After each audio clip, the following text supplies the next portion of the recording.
شہر قائد میں رمضان المبارک کے بابرکت مہینے میں مخیر حضرات اور فلاحی اداروں کے زیر اہتمام روزے داروں کو افطار کرانے اور کھانا کھلانے کے رجحان میں اضافہ دیکھنے میں آیا ہے۔ فلاحی اداروں کے علاوہ گمنام شہریوں کی بھی بڑی تعداد حصہ لیتی ہے۔ ایک معتاد اندازے کے مطابق شہر میں روزانہ 15 سے 20 لاکھ افراد مختلف شاہراہوں پر افطار کرتے ہیں۔ شاہراہوں پر فلاحی تنظیموں نے دسترخوان قائم کیے گئے ہیں، جہاں رمضان میں غریب و مسلط طبقے سے تعلق رکھنے والے افراد بلا رنگ و نسل تفریق روزہ افطار کے ساتھ کھانا کھاتے ہیں۔ یہ الحمدللہ ہم اپنی مدد آپ کے تحت کر رہے ہیں۔ ہمیں کسی کی کوئی حکومت کی طرف سے یا کسی کی طرف سے کوئی سرپرستی حاصل نہیں ہے یا کسی کی طرف سے۔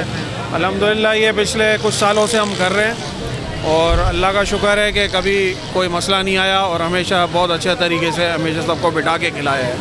تو یہ لاک ڈاؤن کے حوالے سے تھوڑا سا بتائیں گے، پبلک کا رجحان اس طرف ہے یا بہت رجحان ہے، بہت زیادہ رجحان ہے۔ آپ کے سامنے آپ خود دیکھ رہے ہیں کیا پوزیشن ہے۔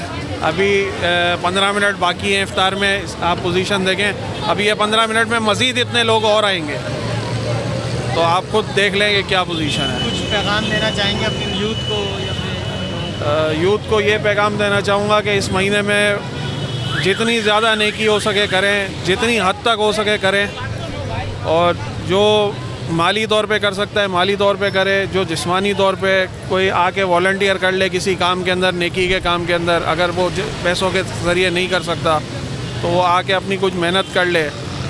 تو ہر بندہ مطلب کسی نہ کسی طرح سے کچھ نہ کچھ اپنا پارٹ دے سکتا ہے اور نیکیاں کما سکتا ہے۔ شہر میں افطار کا اہتمام مختلف علاقوں میں چھوٹے پیمانے پر بھی کیا جاتا ہے، لیکن آج کل افطار کا سلسلہ مخیر حضرات کی دینی، روحانی اور ملی جذبے کی وجہ سے شہر بھر میں پھیل گیا ہے۔ شہر کی عام شاہراہوں، گزرگاہوں، بس اسٹاپ، چوراہوں اور عوامی مقامات پر فلاحی اور سماجی تنظیموں کے ساتھ ساتھ شہری اپنی مدد آپ کے تحت بھی افطار دسترخوانوں کا اہتمام کر رہے ہیں۔